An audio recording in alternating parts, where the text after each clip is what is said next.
आज हम फ्रेनेल वर्ग में डिस्कस करेंगे कि संपूर्ण तरंगाग्र द्वारा किसी बिंदु P पर परिणामी आयाम और तीव्रता का मान क्या होगा।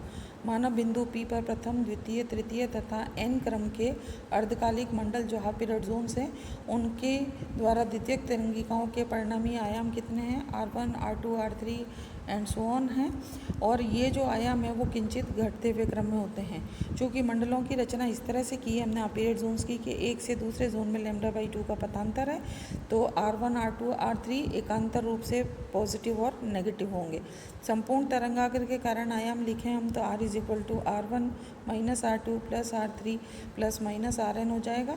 अब हम इसी इक्वेशन जो 1 है इसी को रीराइट करते हैं और इक्वेशन लिख रहे हैं R = R, पहले वाली टर्म को तीसरी को इनको ब्रेक कर देते हैं, तो R हो जाएगा R1/2 + R1/2 - R2 + R3/2 + R3/2 - R4 + R5/2 + R5/2 and so on. इस तरह से लास्ट टर्म हो जाएगी Rn/2। तो हम ये देखते हैं यहाँ पे कि जो सेकेंड ब्रैकेटेड टर्म्स हैं उसके अंदर कि R1/2 और R3/2 को ऐड करें तो R1 + R3/2 - R2 हो गई। इसी तरह जो नेक्स्ट ब्रैकेट है वो हो जाएगा R3 + R5/2 - R4 और R1 + R3/2 is nearly equal to R2। Similarly R3 + R5/2 is nearly equal to R4। तो ये सारी ब्रैकेट्स की वैल्यू 0 हो जाएगी। तो फाइनली हमारे पास जो समीकरण 3 से हमने दिखाया R बच जाएगा R1/2 ± Rn/2।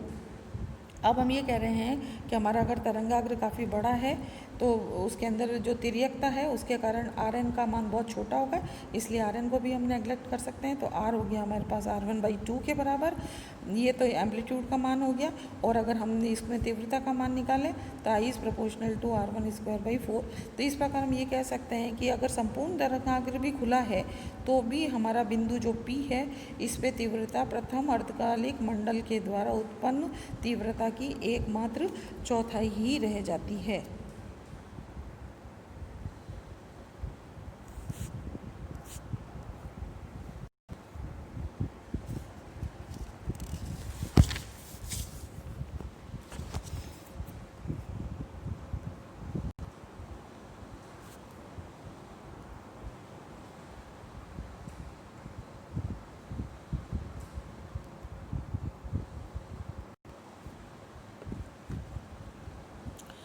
अब हम जोन प्लेट के सिद्धांत के बारे में पढ़ेंगे। और जोन प्लेट का जो सिद्धांत है उसके हिसाब से हम कहेंगे एक जोन से अगले जोन के मध्य में λ/2 का वृद्धि होती है। अर्थात हम इक्वेशन लिख सकते हैं जो इक्वेशन 1 से है डायग्राम की ज्योमेट्री से, SO + OP = A + B।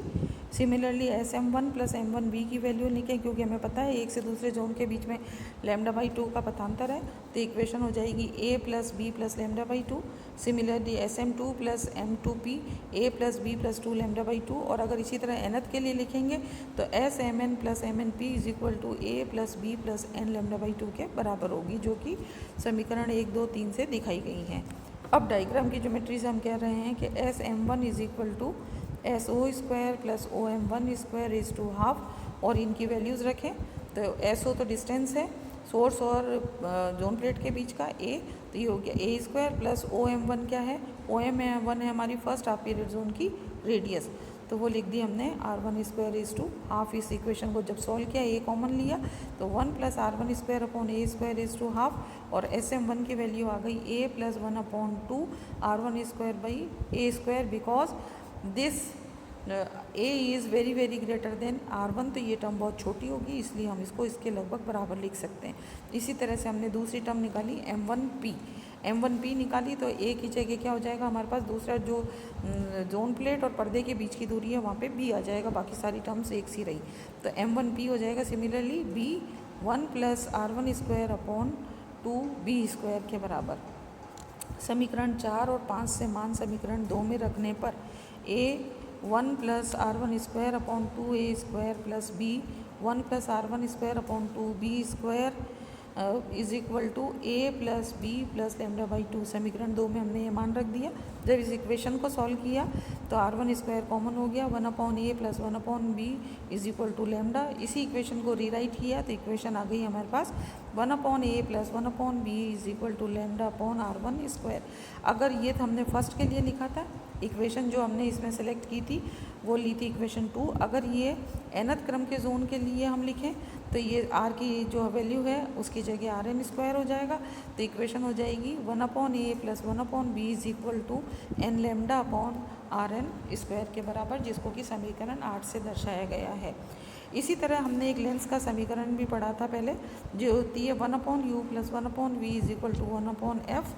समीकरण 8 और 9 की तुलना करने पे हम देखेंगे कि 1/f is equal to n lambda upon R N square या f is equal to R N square upon n lambda के बराबर होगा। यहाँ f जोन प्लेट की मुख्य फोकस दूरी कहलाती है। जोन प्लेट एक अभिसारी लेंस की तरह कार्य करता है जिसकी बहुत सारी फोकस दूरियाँ होती है। नेक्स्ट लेक्चर में हम जो दोनों तरह के जोन प्लेट और अभिसारी लेंस जो उत्तल लेंस हैं, इनमें क्या क्या समानताएं अंतर होती है वो सब डिस्कस करेंगे।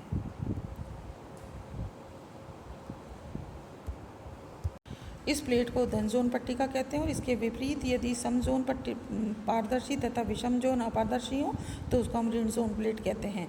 और इसके लिए इक्वेशन लिख सकते हैं। अगर हम धन जोन प्लेट की बात करते हैं तो क्योंकि ऑल्टरनेट जोन से हमने दूसरे से चौथे से छठे से लाइट को ब्लॉक कर दिया तो आर आ गई हमारे पास R1 + R3 + R5 and so on. तो हम देखते हैं कि जो संपूर्ण तरंगाग्र है उससे उत्पन्न आयाम जो है वो R1/2 से बहुत अधिक हो जाता है। पहले वाली टर्म ही डबल हो गई और उसके साथ इसमें R3 R5 इस तरह से ऐड होते जाएंगे। तो इस प्रकार हम देखते हैं कि बिंदु P पर तीव्रता भी अत्यधिक हो जाती है।